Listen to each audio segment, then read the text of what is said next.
We're live. Okay. Hi, Mitch. Hi, I Jenny, really think we are live. and hello to everybody on the internet. Yes, Uh, we hope you're out there and thank you for coming. We're yes, very thank you for joining excited us that there is across two hopefully an time zones. audience. Yeah. Yes, um, exactly. And uh, thank you, s- Mitch, for doing this. it is my pleasure. Thank you for asking me to do this. And I think before we get into the interview proper, Jenny, do you want to say a few words about the book and just what we're going to do tonight? Sure. Happy to. So, Enhanced is the first in a trilogy published by Anake Press. And the other two books are, thank you, Mitch, are titled Already Written and will be published next year. And book 2 is Corrupted, book 3 is Redeemed. And it's a science fiction fantasy story about a teenage kid, a group of teens actually, that are put in a really serious situation where they have to save basically two planets, uh, Terria, which is the alien planet, and Earth, because of this battle that's looming on this other planet that they are encountering the aliens from. And we will get into some of the specifics, but I wonder, to get us started, would you be willing to share a scene from early on in the book? Oh, sure. Yes, yes. We had a hard time. You mentioned a few parts in the book, and I played around with places that I thought people would be interested in and want to kind of get engaged with the lead character, Jesse. And so this is actually at the very beginning, chapter 2. If you've read the book, or if you plan to read the book, which I hope you do, is each chapter has um, nice graphics that Anake did and a title to the chapter, which I gave. And then I selected excerpts from various texts, and some you'll see were ancient religious texts, but also things that really reflect things that are important to Jesse as our main character. And this particular one comes from an ancient Indian text called the Rig Veda. So it's very short. And the start of chapter 2, and it's called Warning. The lady, the flash of lightning, goes along the sky, the divinity who is the sovereign of this world. And that's from the Rig Veda, chapter 10, verse 169. The next morning, after his early run with the cross-country team, Jesse showered and dressed in the locker room. He liked entering first period before anyone else arrived. Ms. Gamble was usually there reading at her desk with quotation from some ancient literary masterpiece on the smartboard behind her. Jesse's shoes squeaked on the polished floors across the empty hallway. Ms. Gamble's door was open, so he slipped in and took his assigned seat, far right row, mid to back desk.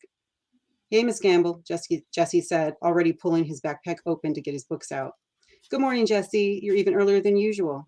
Happy reading, she said, and looked down, her sandy hair circling her face. You too, he said, and started looking over his advanced chemistry lab for writing errors. Though he knew the words already, he acted like he was reading. For as long as Jesse could remember, he had had a photographic memory. If he read something once, he rarely had to read it again. Often, the pages themselves materialized in his mind like a digital book on a screen. But today, he had to focus on his write-up of the lab he had been working on with his group for the last week. Yesterday had shaken him up. First, there was the weird hijab-wearing woman in the school parking lot, and then he heard the woman's voice in his head. Jesse, I'm here to warn you. What did he need a warning about? The thought made him nervous, as if the voice was real and not imagined. Now he really felt like a whack job. He had thought that he would sleep it off and today would be back to normal, but he'd slept in fits and bursts, and then he'd had the mother of all nightmares. He was in the desert, suspended in air, how he didn't know. And screams, horrible humans dying and agonizing death screams, came from beneath the sand. He wanted to save who or whatever was making the sounds, but he couldn't move. The air held him in a vice grip. A figure materialized in the distance, and Jesse's stomach turned. In his dream, he felt like he knew who or what was coming, but now he had no idea who the figure was who approached on the back of an elephant-like creature. The figure stopped right below where Jesse hovered.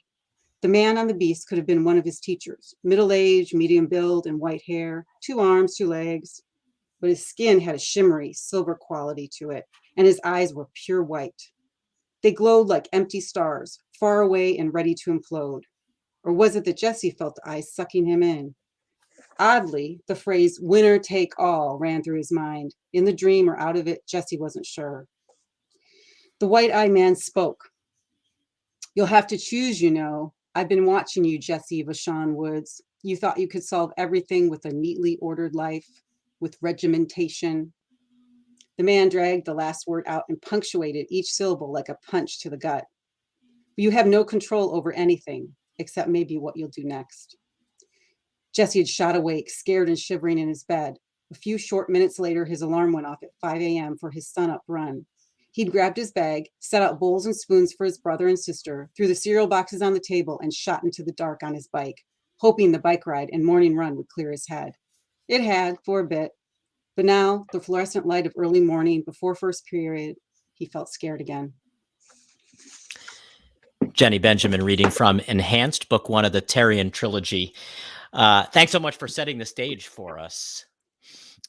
I want to start with this character we're introduced to right out of the gate. What made Jesse Woods an exciting hero for you to build this story around?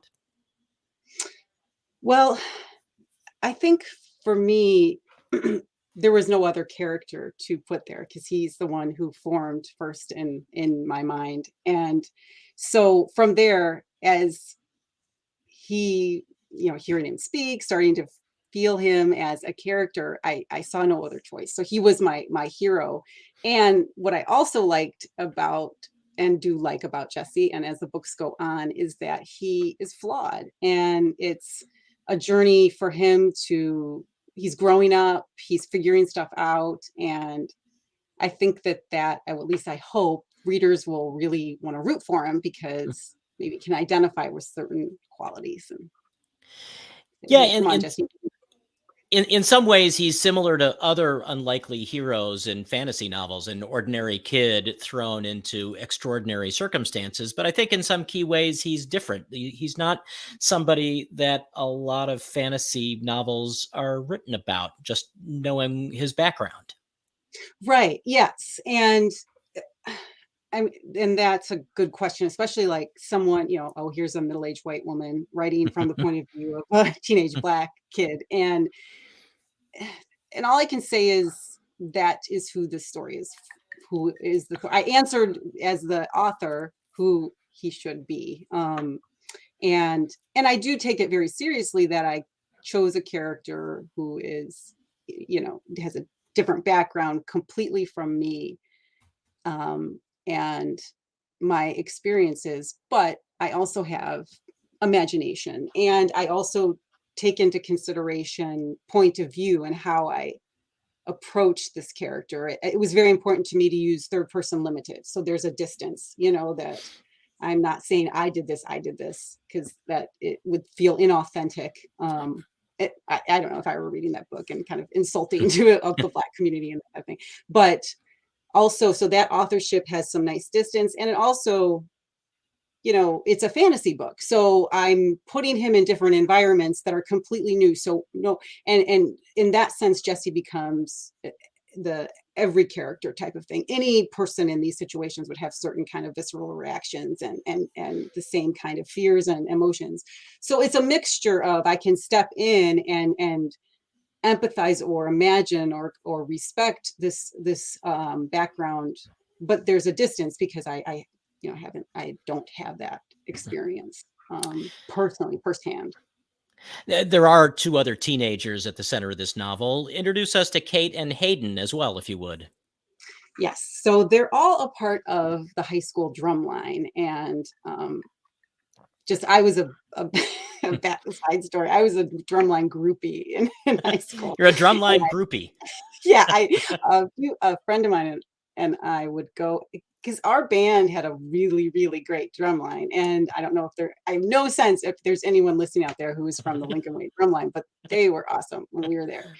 And we would go to their competitions, and I just phenomenal how much they practiced and how good they were. And I knew some people who became musicians after from their drumming experience. So I love that all three of these characters are in the drum line, and Kate and Hayden and Jesse, and Kate's the only snare girl who's a snare drummer, and Kate is a very significant character for Jesse because the book kicks off that he's had a girlfriend for 3 years, Sophia, and we meet her initially before all things go south with the aliens, and they have been together for a long time. But right away, as he's practicing with Kate, he's very interested in Kate. And the first couple chapters, you see that right away. He feels horribly guilty, but yet doesn't stop him from feeling that way. And so that is that dynamic that becomes very significant throughout this book and then the 3 books. And then Hayden is, oh, I just love all of them. They're very special to me. But Hayden is clearly the comic relief. He's hopefully funny. I think he's a funny character. And he's just out there. He's open, he's out there, he's fun. There's a little bit of tension because Jesse's interested in Kate, but then wondered if, Hayden and Kate had dated and stuff. But I don't want to give too much away. No, we want to walk a fine line here, but Mhm. but let's say, I mean, there is it's a young adult novel, but it has its own, sort of young adult sexual tension going on here. Yeah, yeah, exactly. Yeah, there's lots of that and lots of betrayal feelings and those emotions that, well, they happen at any stage in life, but I think it's really captures that time period in everyone's life, The punster in me is just dying to say that the use of the drum line in this book is literally symbolic, Oh, but God. but I won't say that. Um, But I'm bummed. so in that reading that you shared with us, you foreshadowed something that was on the verge of happening. Mhm. And as we said, we're going to tread lightly to avoid giving away too many spoilers, but fairly quickly we learn that these 3 kids, the youth triumvirate, as they come to be Mhm. known, um, they're caught up in an interplanetary power struggle. Right. Um, Again, without giving too much away, give us a sense for the struggle that underscores this book and the books that will follow. Yes, and I need to really pause a little and think about this because I don't wanna tip too much, but yeah, and I always We have to find out really. a lot fairly early in this book, though. So Yes, exactly, and so I think it's pretty safe to say that on Terria, there are different, factions that exist, and the and main. Terry is kind of the sort of the Earth's twin in this case. Exactly, and, the 2 main factions are called Sharis and Belites, and the and then they learn, and again, I don't think this is giving too much away, that there's a 3rd faction, um, called the Belite Gelfs, or just the Gelfs, you could call them, and the big point of contention is who controls liquid light, and liquid light is, this substance they ingest, and that's how they augment or enhance to these gigantic proportions, and also can kind of become this kind of gelish fluid that can travel faster than the speed of light. And so if you can think about that, that would be a really powerful thing to have. You're controlling interplanetary travel, and what the premise that is ties Earth to this is the Terrians have been playing God for humanity since the inception of organized religion. And the Sharis control that as well. And that's what the Belites, especially, and then the Gelfs have another agenda that's not completely in line with. They're kind of the nihilists. They just want to burn it all down. And Well, because they're so mad.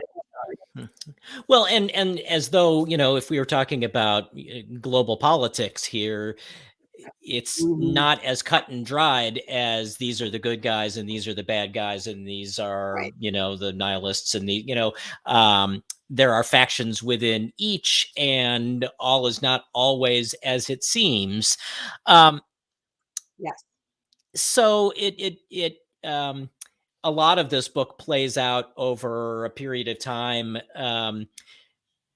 that in which the characters are, if they were driving, they'd be on the road, but it plays out kind Right. of like both a road novel and a coming of age novel, as much as a fantasy and science Mm. fiction novel.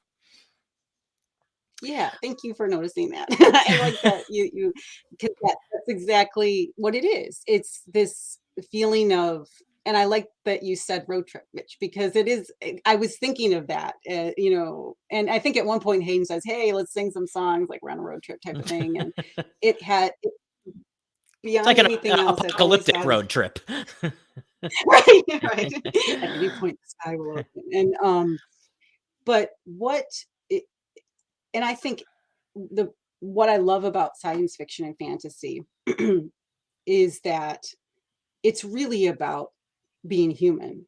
And so at the crux of it, really good science fiction is the most human of stories that we can have because it's giving us moral questions. It's getting to the crux of what someone's personal truth or journey that they have to go on. And for Jesse, particularly, what I find so powerful for his coming of age journey is it really is about him making friends that are true Yeah. friends and not something he feels he has to be superficial, being the only black kid in this, lily white suburb, and um, just having to really struggle with that and keeping this facade up. Like, I can't let this down, or for multiple reasons I need to keep up this facade. And here he is then over this long journey, making, and the cast of characters, I'll just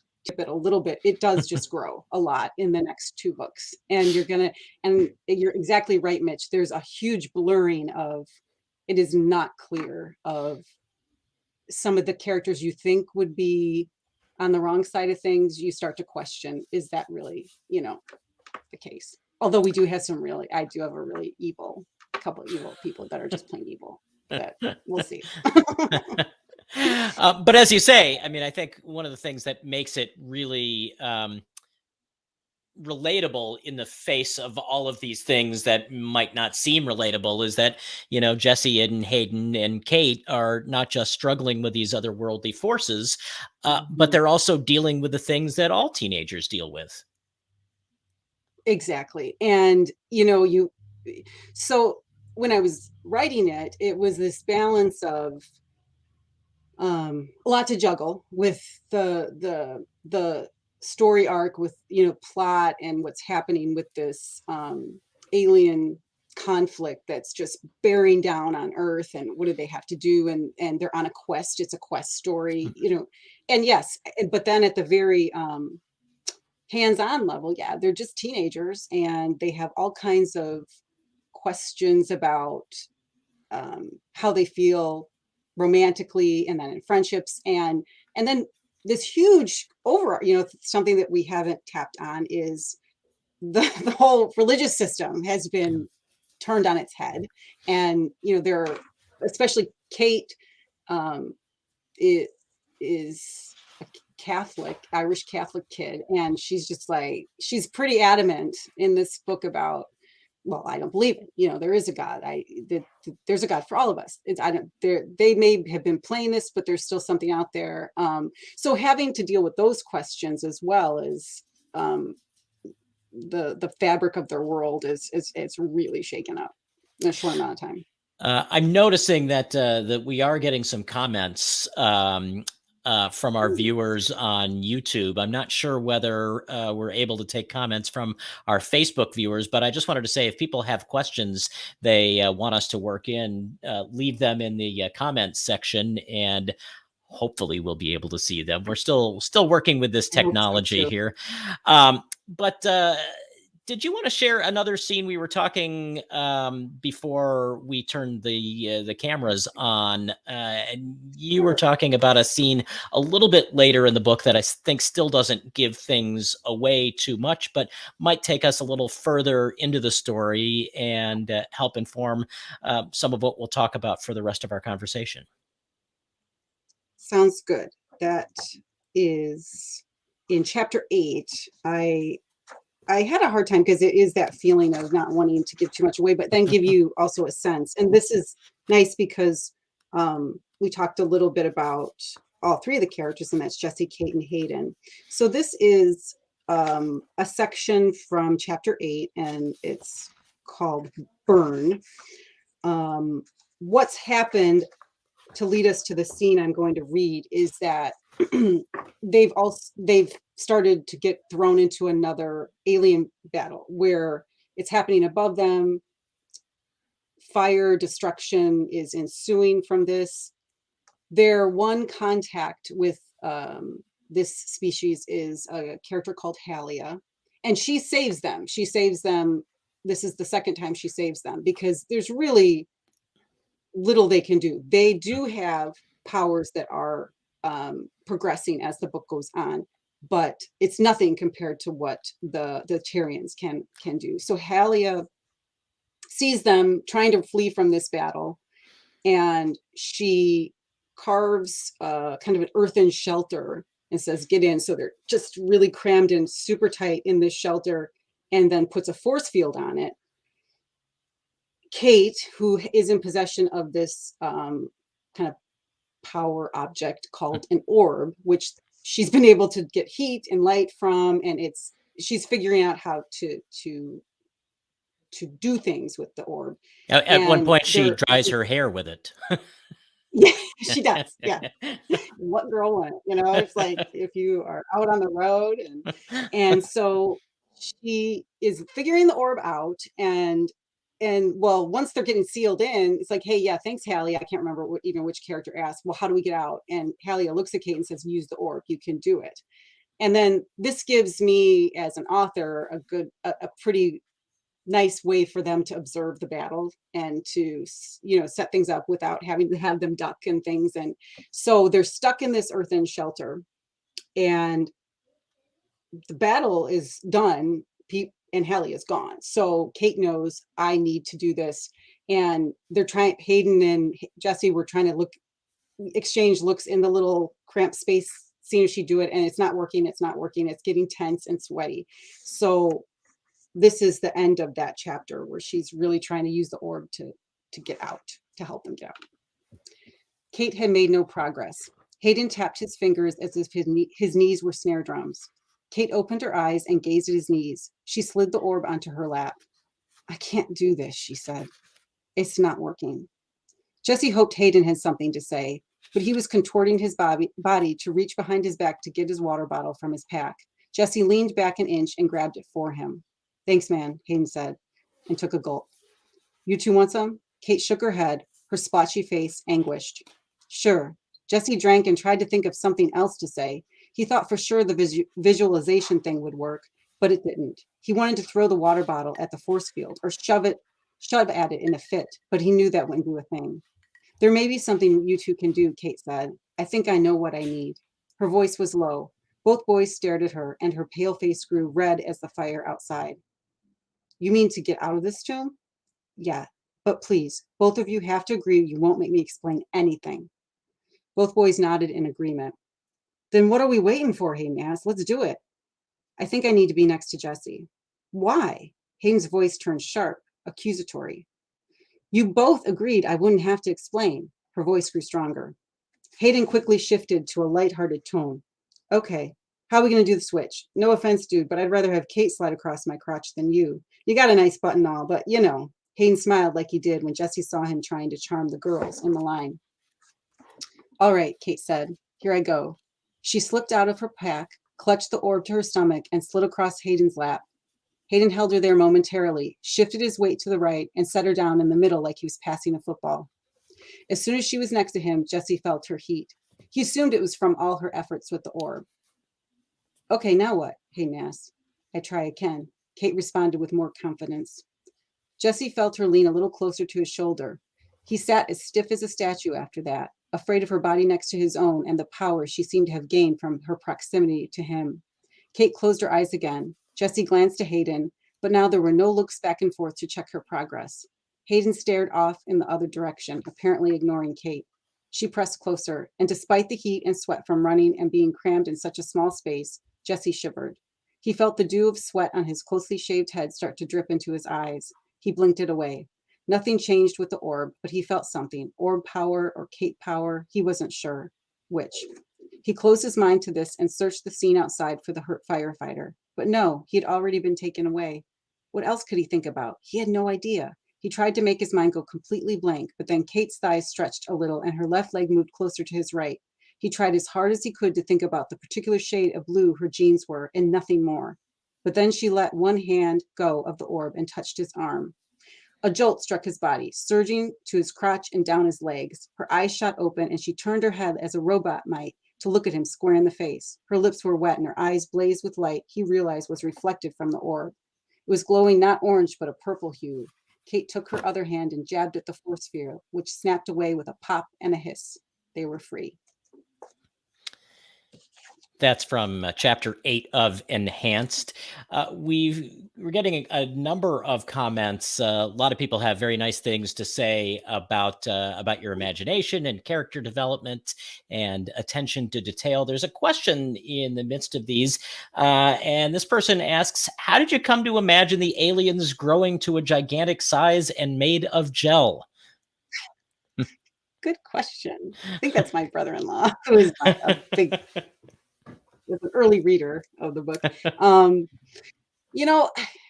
This is one thing that does happen when you write. And I wrote these books, the first drafts, like it's set in 2012. So, and I think that's around the time I wrote the first drafts. And I'd love to remember exactly where the gel thing came to me. And I think it started with that concept of liquid light and that kind of travel. And then it just kept growing and growing to where I started to imagining, well, Jello starts as really liquid and then it congeals and ooh, wouldn't that be kind of cool?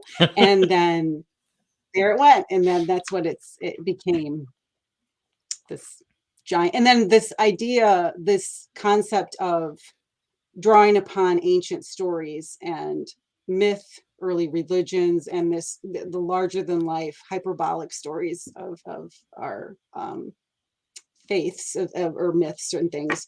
And I wanted them to be big. I wanted that kind of that gigantic thing happening.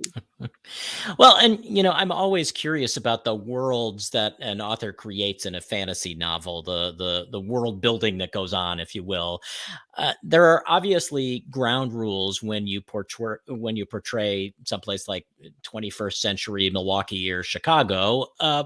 But how much do you have to lay out the way that imaginary beings interact with each other and with real, if fictional, teenage characters? When you're creating this world out of whole cloth, if you will, how much do you need to know about how that world works?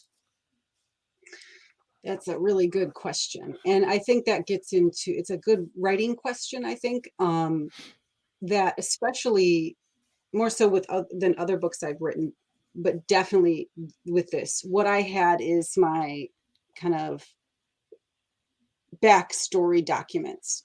And what that would be is me working out all those details, like, Ontario, this is this and this. I mean, it's a ton of kind of boring exposition and nothing's happening, but it's me making sense of that world.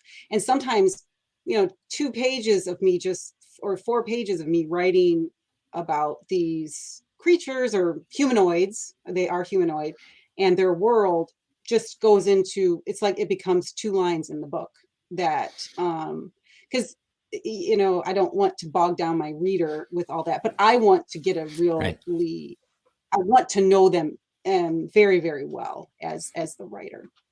Well, and I imagine it's important to kind of have a reference document because, on Earth, you know that gravity works like this. But if you set Right. out at one point that gravity on Terrian works in a different way, you want it to be consistent from Hmm. chapter 2 to chapter 13.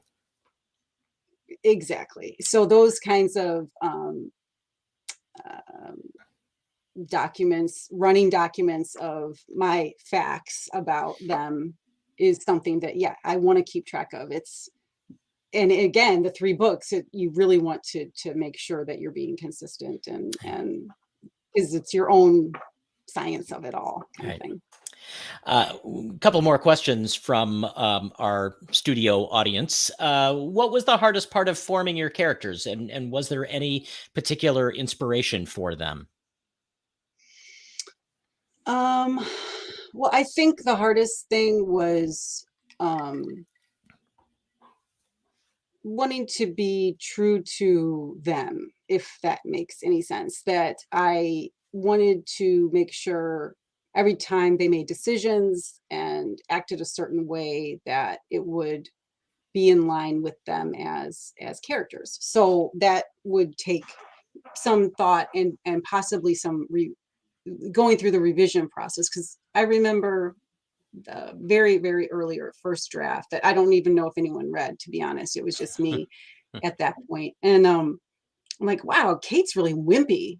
She did a lot of whimpering and I didn't like that, and so stuff like that those really early drafts where I had to change things a lot. And so the inspiration, um I Kate and Hayden, that's a little harder for me. Jesse is strangely there's so much happening in Jesse. Of all the characters I've created in different books, I feel the most connected to him, and so there's elements of myself as, and I know that again seems odd, the middle-aged white woman, young black kid, boy, and but there's certain things about him that I just really are just a reflection of myself. But he's also such an amalgam of so many of my students that I taught when I was teaching high school at Nova and Nova Tech, and especially Nova, a very family atmosphere. And the people I taught with and my students are a composite. They're very much in Jesse. So they're my inspiration and a way to, have students that I've lost kind of live on in him. Very important to me. And inspiring. So that's where Jesse came from. Kate and Hayden's a little harder to pick up because they're the side characters, and I can't think of like one when I was writing one person who made me think of them or inspire them directly. Um, Here's another question from our audience. What sort of scene is your favorite to write in Enhanced? And I'll follow that up Mm. with how we when we think of a movie being made, there's the choreography that has to go into a battle scene. Whether it's with CGI graphics Oh, or with people that have to know how to fight. I would imagine that describing an interplanetary battle between shape shifting beings is pretty complicated to write as well. it is. It is very complicated, and I can honestly say those are not my favorite to write. Um, they're my favorite. I like imagining them, and I like when they're written and they're done. In the writing process, they're not easy to write, and there's a lot of revision because it's just like, well, what the heck? Why are they just standing there? You have all this going on, and you're like, well, what's Jesse doing? What's Kate doing? And so, and I think that that's how I would handle those scenes as a just is constantly returning to what's this what's the movement here, what's the action, how were they reacting, and making sure I have a touchstone of those actions when I give the overarching thing, because otherwise it feels like they're just standing there. That's why that Earth and Shelter was kind of nice because it gave me a little I can just describe this battle a little bit and go nuts with it and not have to put them dodging ice spears and things like Right. that. Right. So though I do like them, that's not my favorite. I think the favorite ones are those interactions with the characters that are those little moments of where they grow or they get closer and that they are connecting. Those are my favorite ones to write. Well, and I wanted to ask, your last full length book was a novel for adults. You have written several poetry chapbooks since then. You have another adult novel coming out in a few months and two more parts of this trilogy. Aside from the poetry, is it hard for you to shift between writing for these different audiences? Do you have to go back through Enhance to make sure it feels right for a YA audience and vice versa with your adult fiction? Mhm. Yeah, I think that that's a really good point. I think I do. I have to kind of return to that, and that's why the editorial process. And it was so nice with Anake Press to go through and go through again and again and reconnect and make sure that it's still gelling that way. And then the shifting gears thing isn't as hard as I think. I don't I think it comes down to really knowing the characters. So once that is in place, then the rest of it kind of falls into in line as well. Sure. Another question from the audience. Your writing process is so interesting to hear about. Do you ever get hung up on the small mechanical details? And if so, how did you work through it? That's a really I'm good sure you question. have And never yes. gotten hung up on any of the details. Oh no, They nothing, all not at flow all. straight out all the I time. yeah, just water pouring out. Yeah. No, it's so easy to get and this is something that I have learned over writing a few books now. Like I remember with This Most Amazing, and that was his had some historical sections that were like a historical novel. So I remember being hung up for weeks on this apple and doing like going down this rabbit hole of researching, oh, but would there be an apple tree in the Abruzzo region in these mountains in late 1700s in Italy? I need to know this. So then I'm really just going nuts with reading about flora, fauna, and fruit in Italy at this But time. those So details I learned my matter. lesson. They do matter, and so it's a balance. So you want to get the details right, but you also don't want to get bogged down. So that question about those mechanical details, I think that I learned through experience to flag things if I had to return to them, or um, and then don't let my writing stop and just, well, hey, that's what revision is for, and that's what.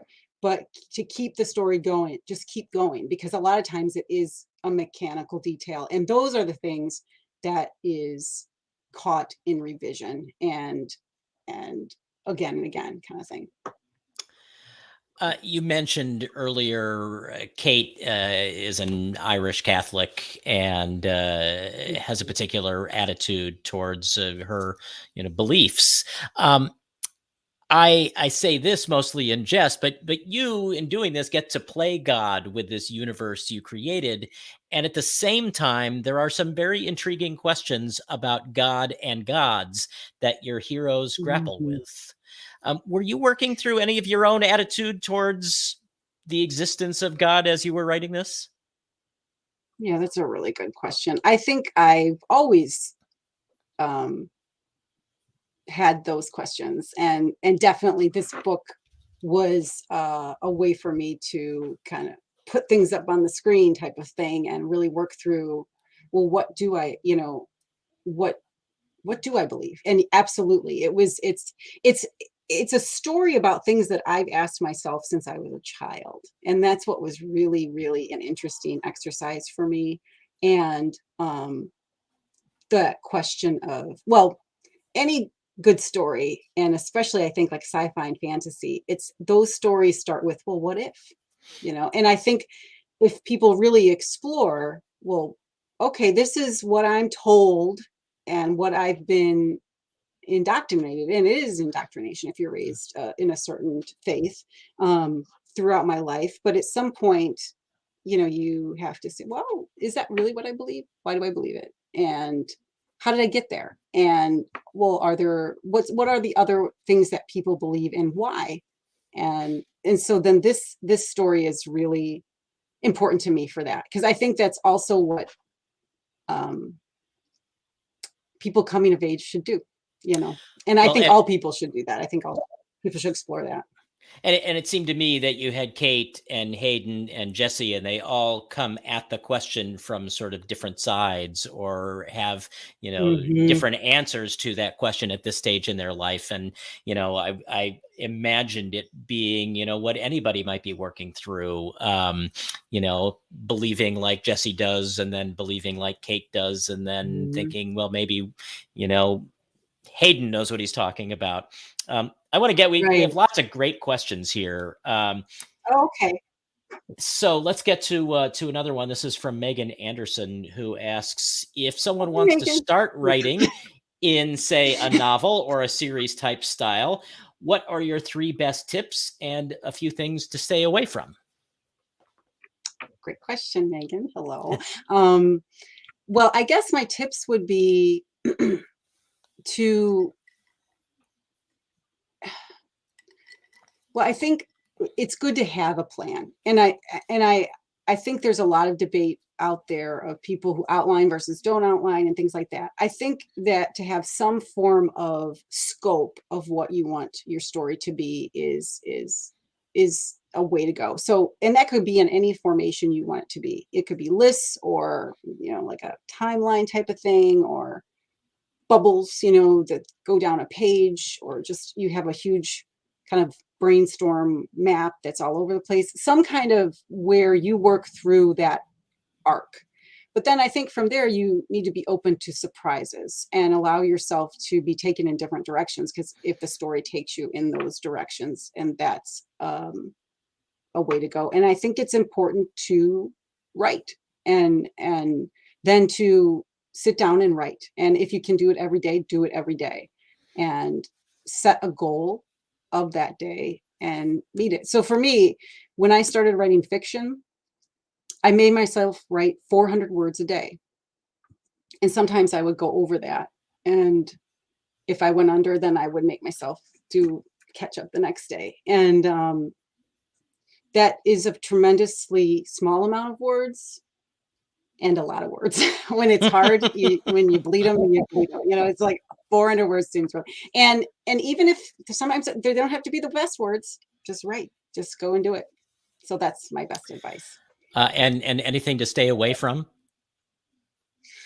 Um, Trying to do the I technology at your think own book readings? that's good advice. If this is really streaming to Facebook, which I'm not confident, then this is a Christmas miracle. Thank you I'm so pretty much. sure it is, because we're getting all Yeah, these questions. Somebody has to be watching, right? yeah, I think this might be YouTube though. I don't have a good, Okay. but I see a check. Anyway, this has been a learning experience. Yeah, don't figure out your own technology when you're a Luddite, which I am, and then don't no, but in all seriousness, don't get down. Don't don't allow yourself. I mean, okay, sure, if you're going to wallow, wallow. I think that's important to the creative process, is have some wallow time. I think we draw then on those emotions, but don't allow yourself to stay there, and don't let it keep you from writing. And don't expect it to be perfect the first time, because it won't. It's just not going to be. Well, and do you run the risk, if you're wallowing, that suddenly the characters in your book are wallowing too? Yes. Yes. And you don't, who wants to read a wallower for like 30 pages? No one. So you got to get out of that. And you have to bring your best self, I think. There are a couple of Okay, I questions just that think you kind of, are. Yeah. yeah, there are a couple of questions that kind of touch on something that I wanted to ask about as well. Uh, there's one that asks, how did you stay committed for so long? Um, if you have trouble writing a short story, what keeps you going? Yeah.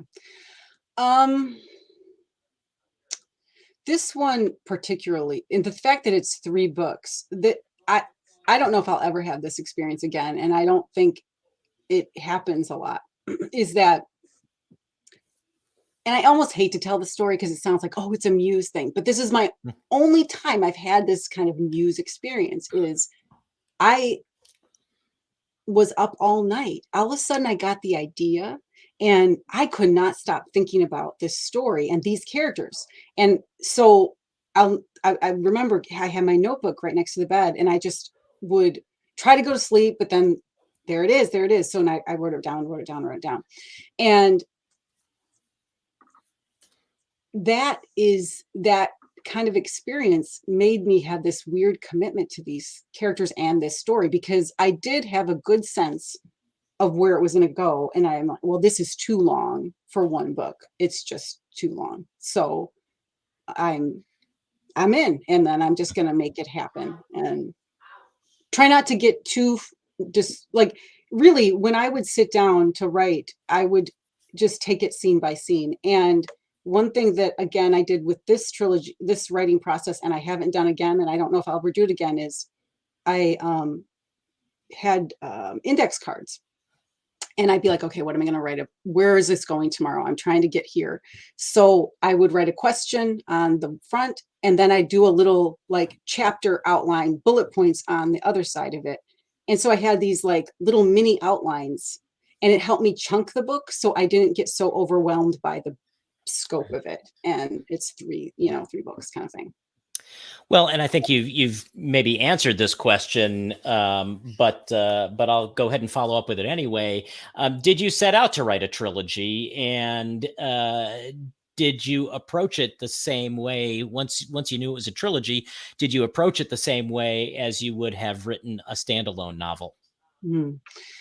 Yes. So once I knew, okay, this is going to be 3 books, and I really did see how I could separate these main points of action, and location, setting and action, kind of defined it. Once I knew that, I did approach it very differently. Like I said, it was more a marathon feeling of, okay, I've got to just, I was probably more hard on myself with deadlines, like self-created. It was like there's no one out there who wanted to publish it at that point. I didn't think it was ever going to get, I didn't know, if it was ever going to get published. It was more my self-created deadlines of, okay, you're here, you need to be here by this point in the year, and then corrupted here. And so it was just, I really pushed myself very hard with it. Whereas, and not that I don't when I'm writing other things, but it's not as long. So you're just kind of feel like you have a little bit more time. Hopefully you can answer this question without any spoilers. Someone wants to know, did you know how Jesse's story would end while you were at work on the first book? I did. I had, I didn't know all the details of it at all. There were lots of surprises that I didn't even expect. And I know that sounds weird since I'm the one creating it, but it really is like that. And I had a scene in my mind for the end, which of course I will not share. So I did certain things I didn't expect. Certain people die. I hate to say it, and again, there's a bigger cast of characters Right. that come into play. I always think the nice thing about reading the first novel of a trilogy is knowing that it's a trilogy, and so it's unlikely that the main characters will die in the first Right. book. Right. They're not. And I was going to say, Jesse, Sorry, no spoiler there. They don't die, because I hate when that happens. Like these people, characters. Anyway, my kids know this. We have long discussions of our authors who killed out characters when it seems kind of gimmicky. And sometimes characters do need to die, but they don't. These 3 do not die. But there are a lot of other characters who come in the next 2 books. You start each chapter with an epigraph. You mentioned this before. Some of them are real, some of them are fictional. I know some of them are written by one of the characters. I think Jesse's written some of them. Mhm.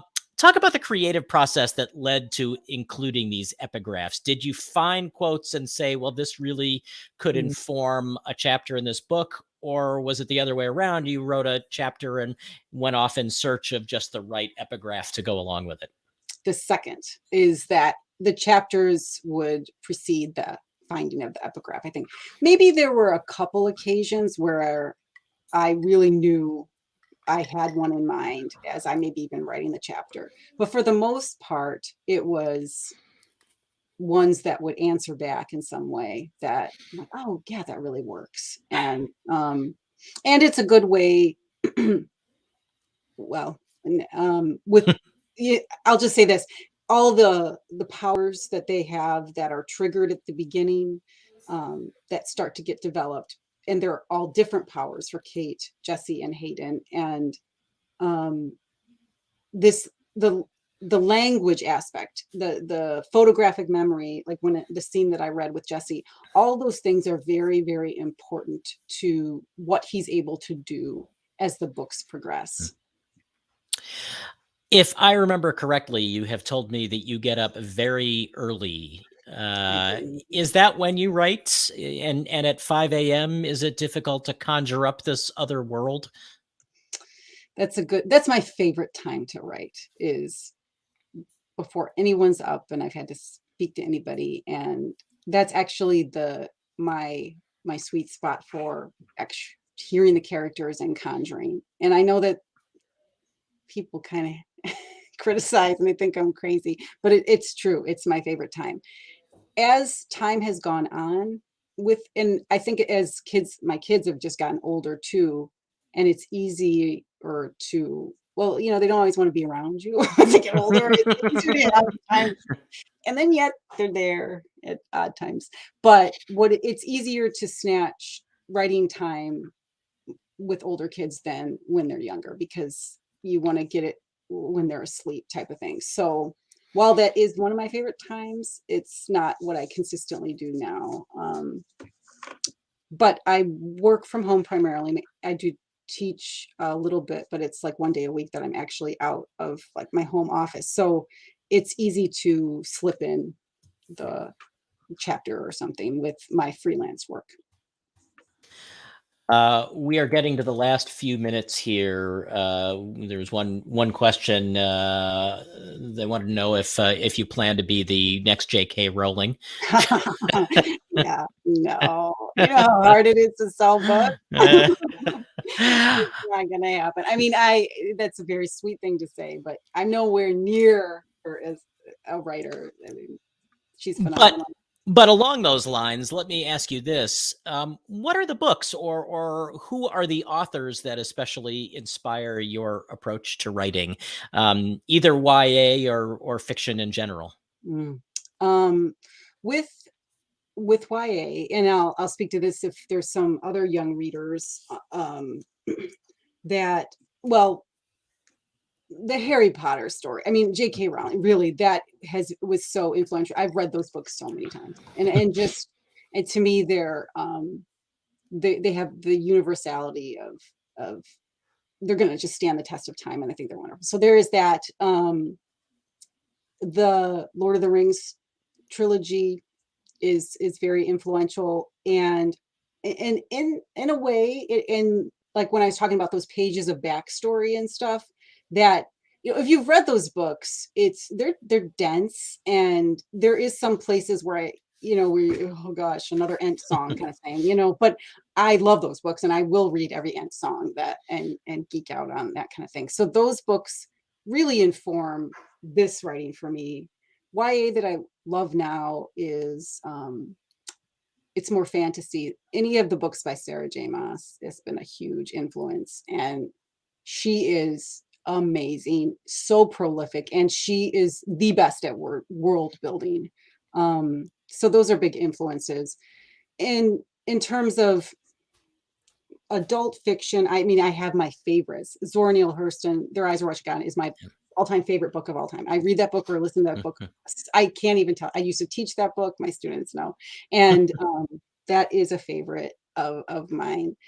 So, and then I read a lot now I always want to have a book going and discover new authors.